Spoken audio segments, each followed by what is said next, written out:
The Newleaf Podcast. Project Management Insights. Be assured. Hello guys, hope you guys are well. Welcome to another episode of the Newleaf Podcast. I go by the name Tolu and I'll be your host with the most. Today we've got two of my very good friends. We've got Fafali and we've got Tayo. Fafali, if I start with you, do you want to introduce yourself? My name's Fafali. I'm currently a PMO analyst and I've been in this role for about 6 weeks. Okay, nice. So fairly brand new. new. Yes. And that's what I'm doing right now. I'm a mother as well. Okay. And how I you was finding on the training. multitasking? It can be demanding, but my daughter's going to nursery full time as of next month. Okay. So it will be a lot more smoother once she's away full time. But yes, it's really good. And I was on the PMO training as well. Yes. With Tolu, so it helped Yes, me. you were. It helped me step through. Yeah. All right. So. Cool. Nice one, Fafali. My boy, Tayo. My name is Tayo. I live in London. I've been initially a technical author, a business analyst, a hybrid BAPM, and then most recently a product manager and a project manager. Give them. In consulting and also in the financial services industry, particularly insurance. Yeah. Done that for a couple of years so far, so I think I have a few tidbits here and there. We've come here fully loaded today, guys. Like, see the way my guy was just listing the resume. I am product now. I am business and making us sweat. Nah, it's all good still. Now I'm happy to have you guys here.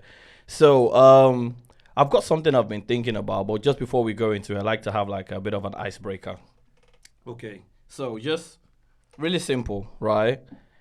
Career versus money. So would you rather have a career or would you rather have money? If we go ladies first. Money. Why? I think. Money is the root of all evil. I know, but I feel like with money, it just makes your life a lot more easier. Okay. And I feel like when you're saying career versus money, are you saying that I'll just have the money given to me and then I can do what I want versus? No, I mean, maybe you can be... or you'll do anything to get the money over the career. Yeah. Oh, when you say it like that, I think it's always good to be in something that you're passionate about because it makes your job a lot more easier. Okay. I think if you're, like you said, money is the root of all evil. So if you're having to do things that are like against what you believe, then obviously that's not the route to take. So you're rethinking it. I would say career in the sense of if you're doing what you love. Okay. But what if the career isn't giving you money? If you're making money in an easy way that isn't sabotaging your self-beliefs and what you stand for, then okay. Preach, money. baby. Yeah. Money. Okay. Yeah. All right, cool. So Tayo? money, for me, it's always been money. Okay. It's always been clear cut, black and white money. And why is that? I think one of the reasons for that is because one of the first books I was ever given to read by my past lecturer was Rich Dad Poor Dad. Okay. And I read that book when I was, I think, 18 or 19, and it helped me understand four things. Well, not four things, but it helped me understand how money works in the sense that if I was chasing a career, then I'm beholden to someone else telling me I'm good enough to get promoted and to get to the position I need to get to. And I am essentially enslaved to that idea, or enslaved to that process. Yeah. But money, on the other hand, especially money that works for you, gives you financial freedom. Yeah. And financial freedom gives you the ability to do whatever you choose to do, whether it's to chase a career, or if you want to do it, or whether it's to chase something else, whatever passion you want to do. Okay.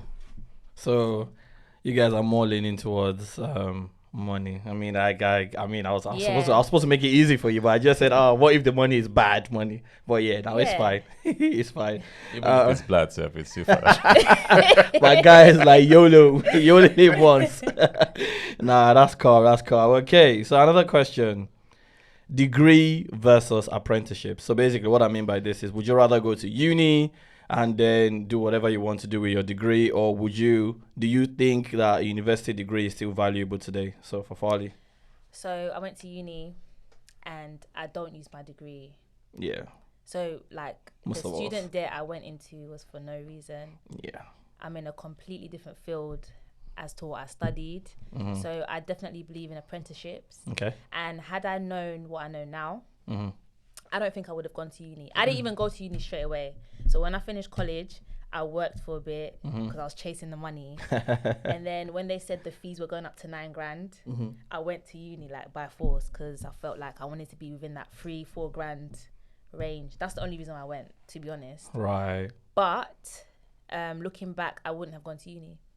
I would have just gone straight into the work field, I think. Okay. A lot of my managers, a lot of the program managers, the project managers that work under me, they never went to uni. They don't go school. Yeah. So Nah. I'm in this student debt now for no reason. I think.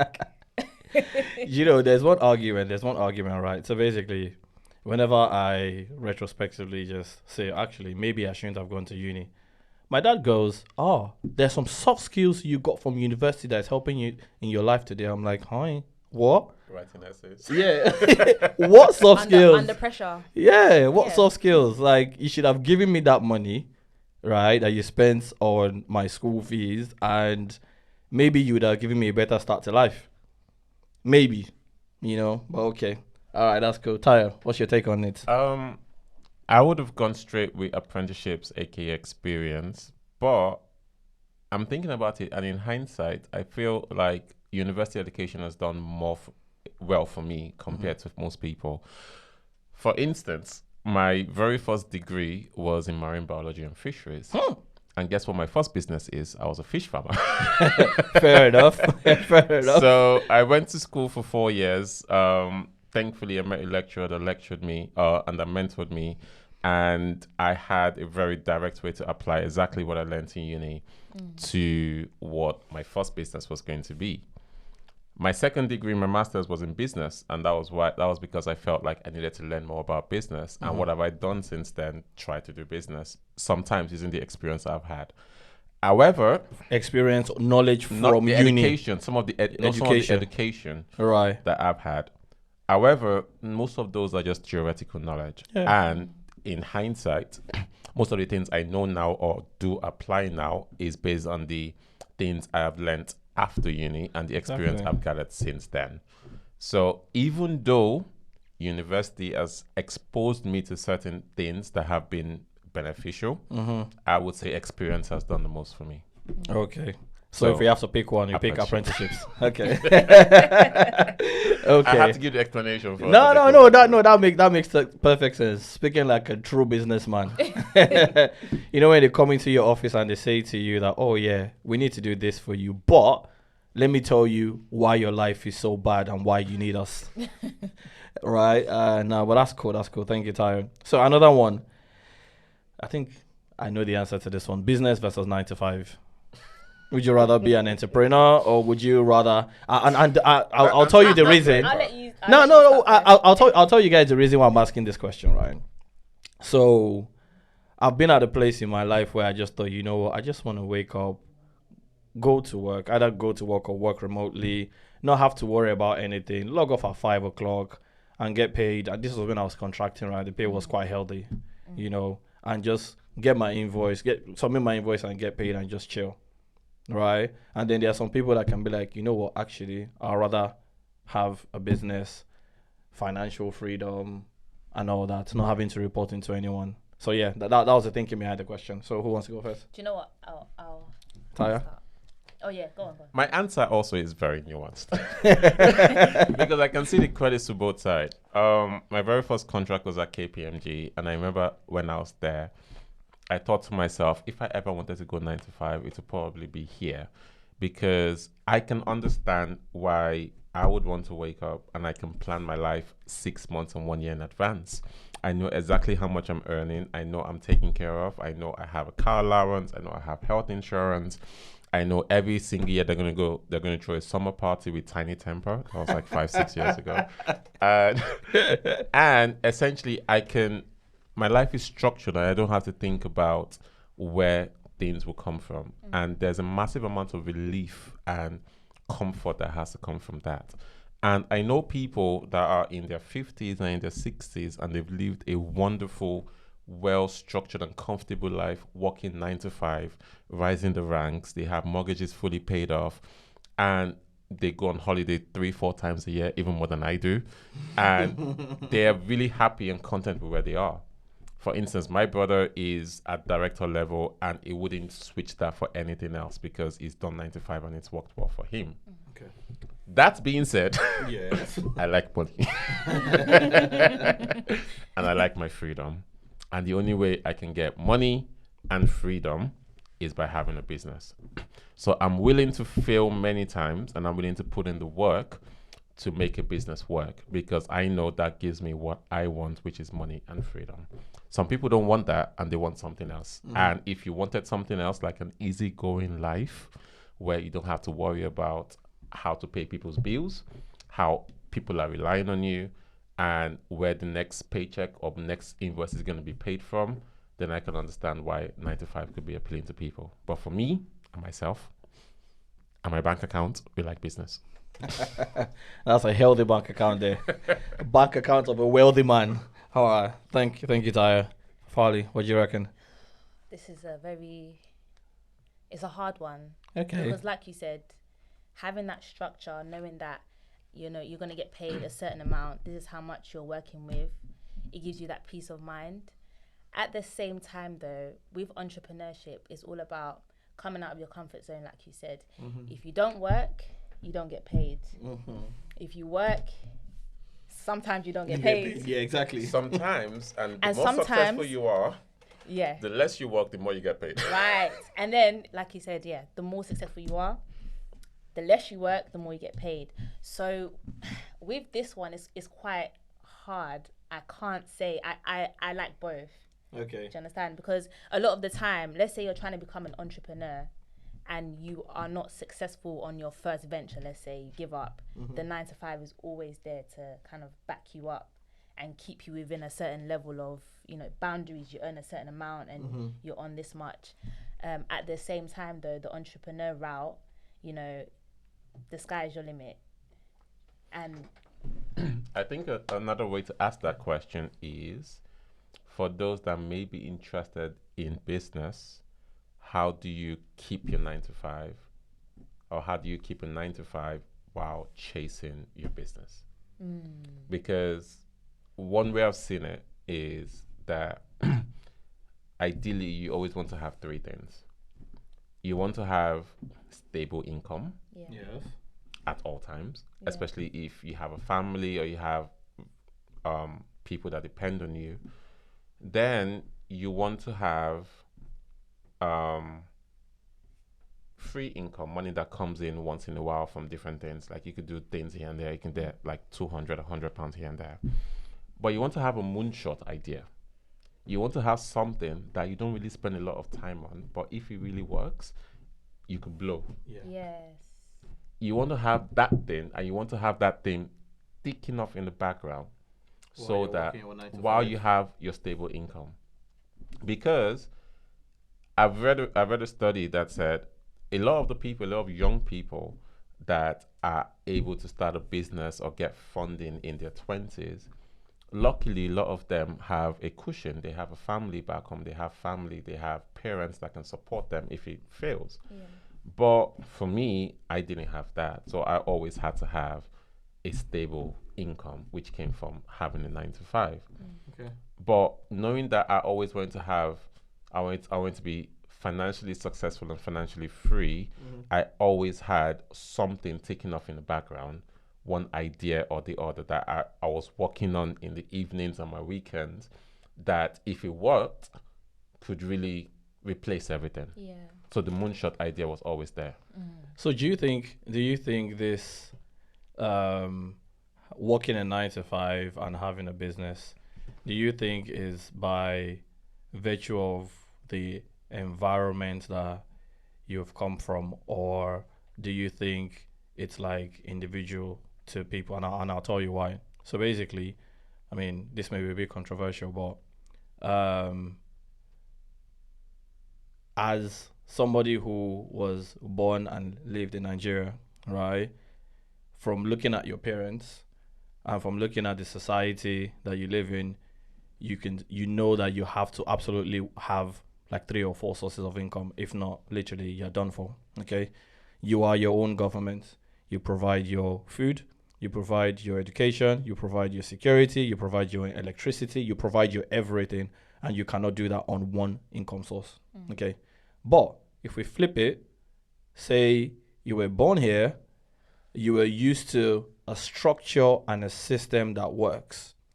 You get born, go to nursery, go to college, sixth form. Then if you want to do uni, you do uni.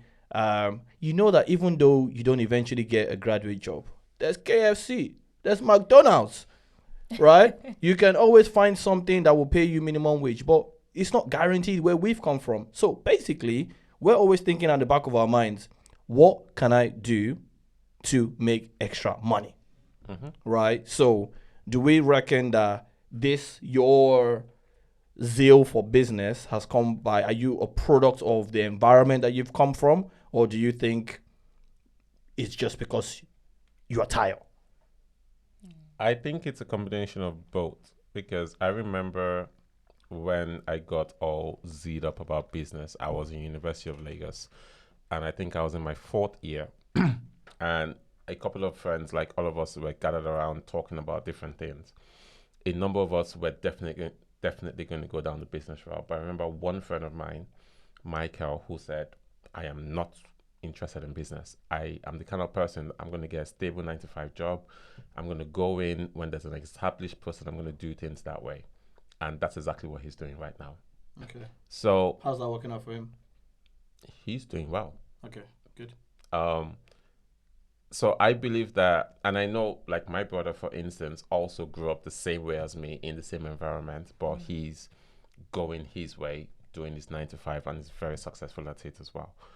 I think one thing I would say is that the people I know growing up the way I can, we have a zeal to want to overachieve and want to exceed expectations, mostly because we come from an environment of scarcity. Yeah. So you put us in an environment of abundance, and in just doing what we do on a normal basis, we're able to achieve and exceed the expectations that by default you would discount if you didn't come from that environment. That being said, I think there are certain other things that can expose one person to business that will make them more inclined to want to choose that path. So I can only speak for myself, and I would say my early exposure to business as a young person is what has made me acclimatized to it right now. Okay, that's interesting. Fafali, what's your take on it? It's a bit of a tricky one because I was born here, but I will say that, you know, like I've said, I'm trying to venture into this entrepreneurship myself. But I think one reason why it's taken me so long is the fear of failing, because I've been indoctrinated into having the 9 to 5, having that security, you know, having that blanket there, knowing that I'm gonna get this much and be in this routine and whatnot. So I think the fear of leaving that has always scared me into venturing out into my entrepreneurship. Okay. And I think that's one of the things that I had to overcome to be in the mindset that I'm at now. Okay. But yeah, I definitely agree with I agree with you. When I look at like my grandmother, for example, she's from Ghana. She was from Ghana, and she worked how many jobs, had different sources of income. And my mum always talks about it, like your grandmother had so and so and so. And those around me, when I speak to them about like I'm leaving my job because I want to try this, everyone's like, don't do it. You know, stay in your job and whatnot. But you know, like I said to you, I just had to come to terms with the idea that I shouldn't be afraid to fail because the 9 to 5 is always there. to fall back. You've got Right. fallback plan, right? And I am like, if when I leave my job, I am gonna find another 9 to 5 if I have to go back to it. Like, Yeah. you know, and that's the mindset that I've adopted, and that's where I am right now. So yeah. That's So let me add something there, right? So basically, yes, you're venturing into business, but I need you to venture into business with the mindset that that business is going to blow and explode. It is going to it is, but I just had to overcome that fear of failure. Yeah. So that's why I always said to myself that don't be afraid to fail, because the failing was what was keeping me in this job. Mm-hmm. Do you understand? So that's the first thing that I had to say. Don't be afraid to fail. If you fail, like, you know, you're not gonna die. You're gonna move forward. Yeah. Do you understand? 9 to 5 is not running away from you. It's always there. You know. So I am gonna succeed in it. Yeah, 100%. But if I don't, We're supporting you. Don't worry. if I don't, that 9 to 5 is always there. You know. No, 100%. We've had like lots of friends that have ventured into the business space, and maybe they have like a very short stormy season, just dust their CV, go back into contracting for a couple of months. Yeah. When business picks up again, they basically dump that CV and then resign and go back to what they're actually passionate about. So 100% agree. Yeah. Okay, so now to talk about what I actually had in mind for today. So I've been thinking about something called power dynamics, okay? And I'll set some context around this. So obviously I've been contracting or been working 9 to 5 for some time, and even doing business as well at the same time. And I obviously, apart from like God's favor and that, I know that in the workplace I have been fortunate. I've been very, very fortunate, okay? And I have seen, and I'm trying to understand if, apart from the fact that I'm flipping amazing at what I do, right? I mean, no one's going to props me. I'll props myself, right? Apart from that, right? I just think that I've seen my female black counterparts in the workplace, and I've seen how they've been treated, and who are equally good or even better than I am, right? If someone is better than I am, I'll basically call you to, obviously I won't shout it on the call and say, oh yeah, you're better now. I'll call you to the side and bow down and say, like, I respect you, but let's support each other kind of thing. Do you get what I mean? So the point is, I'm thinking, have I been privileged because I'm a man over my fellow black woman? Okay. And for you guys listening, and I haven't actually worked like a 9 to 5, let me tell you what the corporate pyramid is about. Okay. So you've got the middle-aged or the above middle-aged white men. They're the alpha. Okay. Then you've got the non-whites, which are like Asians. Okay. It's them next. Okay. Men. So white men, Asian men. Okay. Then before, I used to think it was like black men before like white and Asian women, but it's changed now. So it's like white women, Asian women, then black men, and then black women are at the bottom of the food chain, unfortunately. And that's the reality of the corporate game, right? So what I'm trying to understand is, from your personal experiences, do you think the fact that you're a black woman has, stopped you from getting to where you want to climb up the 9 to 5 corporate ladder? And from your perspective as a black man, do you think it's kind of like helped you? If you were to be a black woman, do you think you would have been able to have all the opportunities and the support that you have gotten from KPMG, for example, today? Who wants to go first? Ladies first. This is it's a tricky one. I think so. I previously worked in more of the corporate field prior to public. I now work in public sector, and I noticed in the corporate side of it, private sector, that everyone, I used to work in Deutsche Bank, and everyone on my department was either a white man. I had one white woman. It was all men, and I was the only black woman. And I don't know, like, I know it is to do with race, inequality. I know women alone, it's harder for them when it comes to applying for certain roles in society. But at the same time, it works in our favor on other things. Okay. But I would say public sector is a lot more diverse. Okay. Maybe it's the company that I work for, but diversity is definitely there. Okay. My CIO is a woman, Black woman. a white woman, There we go. a white woman, and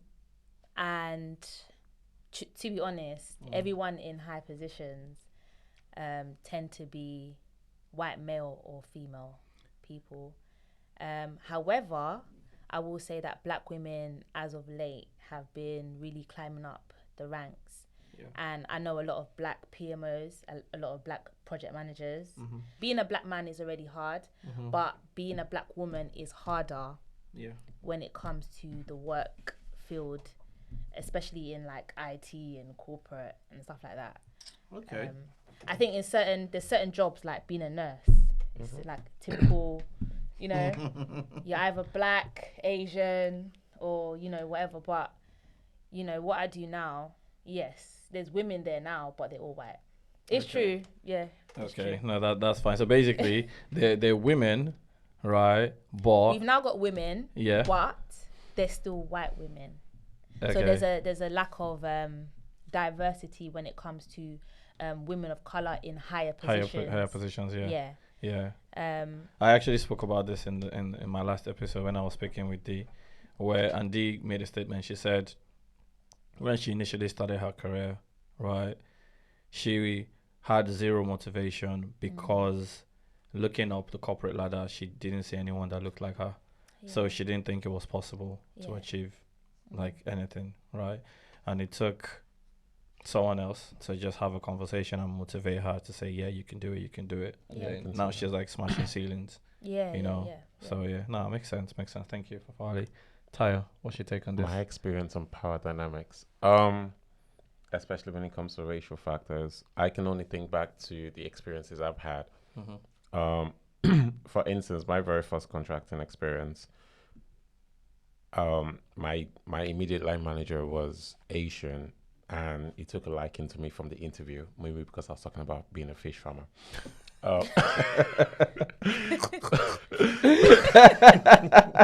And then he told me like a year later that's why he hired me. I don't understand why. Because you said you're a fish farmer.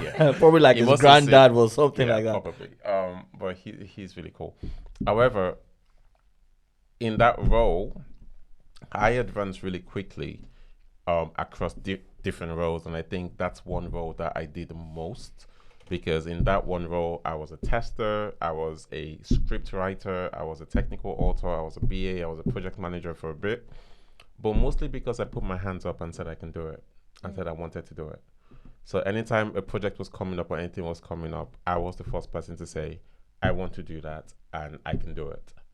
And when we had to work with different teams, like the cloud team, etc., I was the one sitting down in front of them, asking them, how does this happen? How does this work? And through that, I learned the most. And by putting myself forward and being proactive, in my opinion, I was able to get more opportunities, mostly because I put myself forward. I put myself forward for a PM, and then it demoted me like 3 months later, but that's beside the point. But it is the fact that I had more opportunities, mainly because I was seen as proactive and ambitious in what I was trying to do. Thinking through to other roles as well, I also had similar experiences because I was essentially an ITK. I was always showing like I knew this stuff. I wanted to put myself there. I wanted to be at the forefront of it, and I wanted to control everything that was happening. But then I had this one experience in one of my roles where I was working with a black woman as well, and she was far better than I was in business analysis. She knew exactly how to get information and document it in a way that was easy to follow. However, when we had meetings and workshops, I was still leading it, and I was seen as like the de facto lead. And she would tell me I was really good, and I thought, no, you're really good. And I thought it came from the fact that I was really confident in what I was doing and what I knew, and that self-confidence came true in how I communicated with other people. And I feel that that was one thing that was a differentiator, because I thought that she was really good, and she was Cambridge educated as well. So I feel that the way you carry yourself and the way your confidence shines sometimes helps you smash those barriers. So let me add something, and sorry to interject there. So basically, yes, she's an amazing BA, Cambridge educated and that, right? You admitted to the fact that yes, she is really, really good. But do you think that, or don't you think that no matter how good you are, if your environment is constantly telling you you are not good enough, if every time you try to put your hand up for something, someone tells you, no, it can't be you, right? If every time you try to do something, someone is saying you cannot do it, don't you think it takes a psychological toll on you, and then you naturally just try to go back into the shadow? And then if you allow it to take a psychological toll on you, it then contributes to self-limiting beliefs where you feel like, I cannot do it because of this. However, if you go beyond that and you know truly in yourself that I am capable of doing this, which is then that then contributes to the self-esteem and the self-confidence that you have. When you're running workshops, when you're having those meetings, it shines and it shows. And then they remember you and they're like, that person knows what she's doing and that person knows what he's doing. And then they are more likely to want to call you in to lead other projects or to do other things. Not everybody has that kind of confidence. That type of not mentality. Everybody. Some people are not exposed to knowing that they're like being kept in a box. Yeah. If you're not aware of it, how do you know that you're stuck in this cycle? So, do you understand? For instance, if I was your project manager and you will be on my project and I had 2 BAs, and when I have a meeting, I'm trying to allocate work, one person comes across as more understanding of the requirements and more confident in their ability to deliver it, I would likely give that person the work. Not because they've delivered it, but because they have shown or they've demonstrated, not actually demonstrated, they come across as having a better understanding and be more confident in their ability to deliver. Okay. Have you also seen a situation where this, I've seen it so many times, right, guys? Controversial again, okay? Where as a project manager, I've had 2 black people like me, 1 guy, 1 female. The female clearly better, strong communicator and everything, right? She was the one that did the actual job, but because I know for a fact that if I wanted my stakeholders to actually tune in and pay more attention, I would that I would rather put the black man in front of them than put the black woman. And this is not me as Tolu saying this is what needs to happen. This is what I've got directly from my bosses. I've said this is who you have to put in front of the stakeholders. I haven't had that experience. Yeah, it happens. Like it it is. And I've seen it as well. Yeah, I've seen it as well. Yeah, it does happen. Agree. And back to what you were saying, like some people don't know, like some people are not aware of their full potential, and some people don't have, like, you know, sometimes you might have somebody around you that makes you think outside of the box. If you don't have, like, if everyone around you is doing the same thing, sometimes you don't get the chance to adapt that mentality of thinking outside of the box. Do you understand? So you won't know that you're in this cycle that isn't necessarily working in your favor, right? So where you know that, like, I know my full potential and I know that I can, you know, reach for the stars and do this and whatnot. Some people don't know that, and because they don't know that, they're stuck in this kind of cycle and they're not reaching their full potential. I agree. So that's something that, like, people need to be aware of, because I feel like if everyone knew their full potential, problem. But if you think about it, as a BA and as a project manager, I often had to work with the business. Business. And the business sometimes were people with double barrel names who were really young but had senior manager roles. And I was thinking to myself, how exactly did you get that role? Then I realized, this person probably went to private school, or this person probably knows the director here or that person there. And that is how they did that. But when they speak to you, they come across really eloquently and they're really good. A lot of times, the differentiator is communication skills and confidence. Yeah. That's not that they know exactly what they're doing, because you probably know more than they do. Yeah. And when you sit down to speak to them, you realize that you know more than they do. And you've only been in this for 6 weeks. But you realize that that's the differentiator. Like a lot of these things, especially in the corporate world, a lot of people bullshit their way through. Sometimes we do as well. But the main differentiator is if you can communicate really well and really clearly, and if you're confident in the fact that you can do this, you will go places. Definitely. So maybe rather than focus on the self-limiting beliefs or the fact that this is how it is, and instead flip it and say, how can you come across as a high-performing BA or a high-performing PM or a high-performing PM? First thing is for you to have that self-belief that you can do it. Yes. And number two is to communicate that in the clearest possible way. Whenever something comes up, whenever it is, you can do it and you communicate that. And when they give it to you, you can figure out how to do it. Yeah. But that's the most important thing. And when you come across as someone that can get a job done, people trust you and they give the job to you.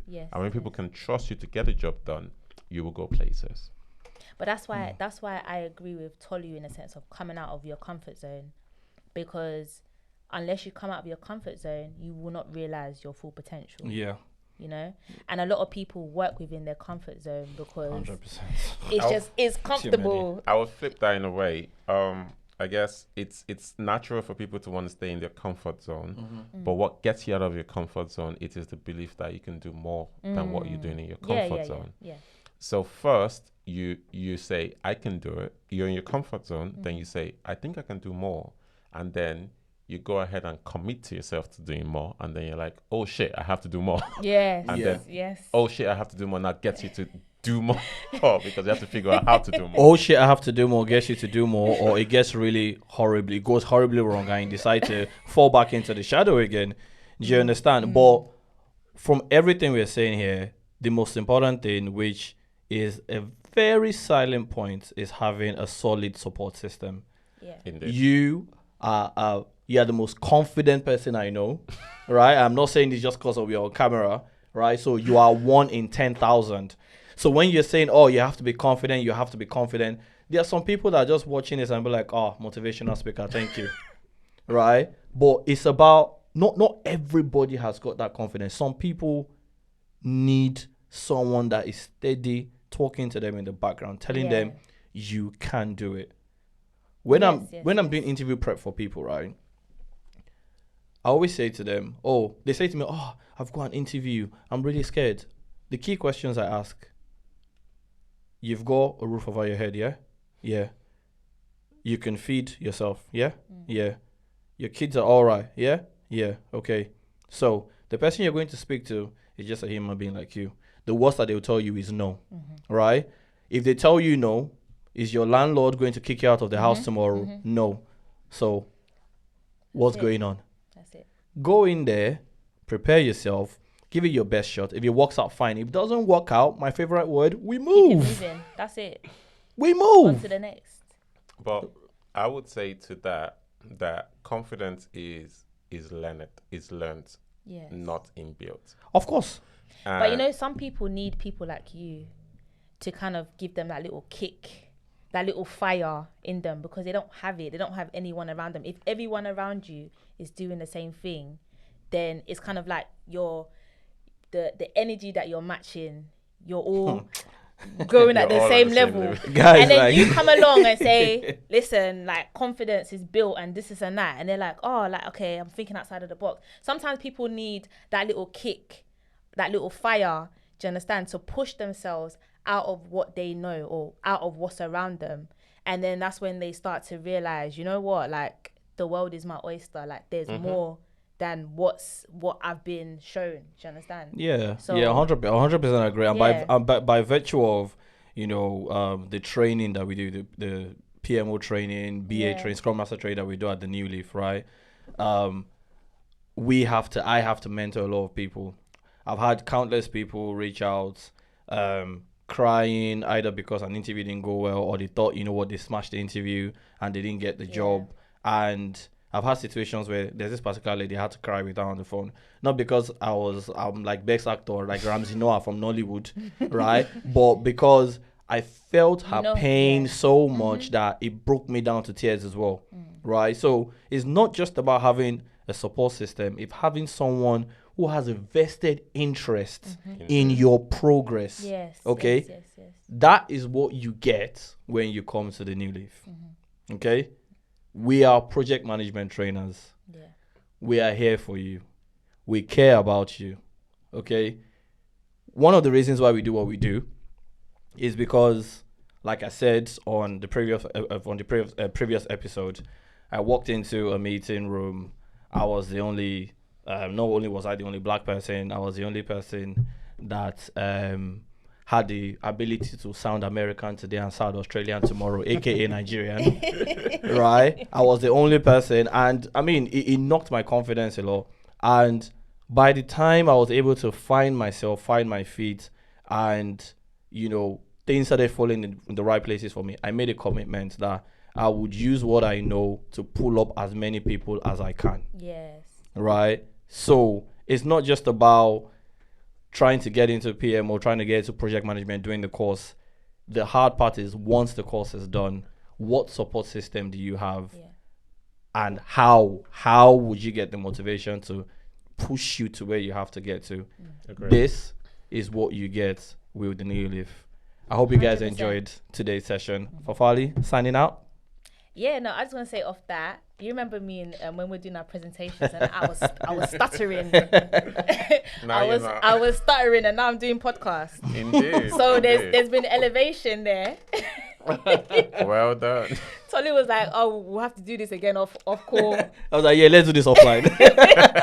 But now I'm doing this podcast, so like, my confidence has grown, and I really appreciate that, because you guys have really poured into me and showed me that, like, my confidence, I should believe in myself, and I appreciate that, because I would never be on a podcast normally. And now my new role, I have to be in meetings and talk to people, talk to stakeholders, be on camera with my daughter. Sometimes she's climbing in the camera, but it's something that I've overcome. Okay. And just a couple of months ago, I was panicking to do my presentation. So I definitely agree with that, what you're saying. It makes 100%, 100%. Tayo, signing out. I personally know people whose lives have changed dramatically by going through the Newleaf training and getting successful roles. Let them know. Some of them got 2 roles, 3 roles, or 2, 3, 4, 5 offers at the same time after going through the Newleaf training.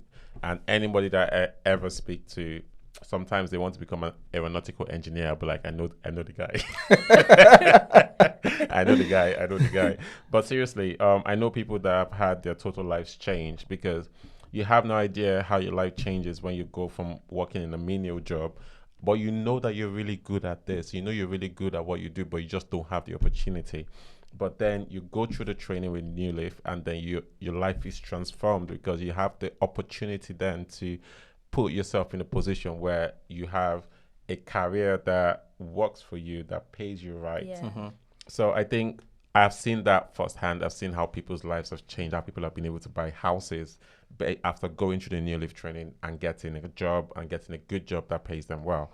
So I can only recommend it, and I always do whenever I meet anyone. So thank you. I just want to say one more thing as well, like with our group chat as well. I just think that it's amazing that you made that, because we're all there putting into the chat, like encouraging each other and pushing each other. And, we're developing our skills every day and reminding each other that, like, we shouldn't give up. Exactly. And I think that's very, very important. And, I really appreciate that. Aspire to inspire. Yes. Aspire to inspire. No, that's good. Now, thank you guys so much for listening to us today. As always, if you want to reach out, you can reach out to us on Instagram at the Newleaf Group _. We've got a new TikTok account, yay, at the Newleaf Group. And then remember to subscribe to our YouTube channel as well, the Newleaf Pod. Till we speak again, I'm your host with the most, Tolu, and thank you very much. Have a good one, guys. Take care. Thank you. Bye. Bye. Newleaf Podcast. Project Management Insights. Be assured.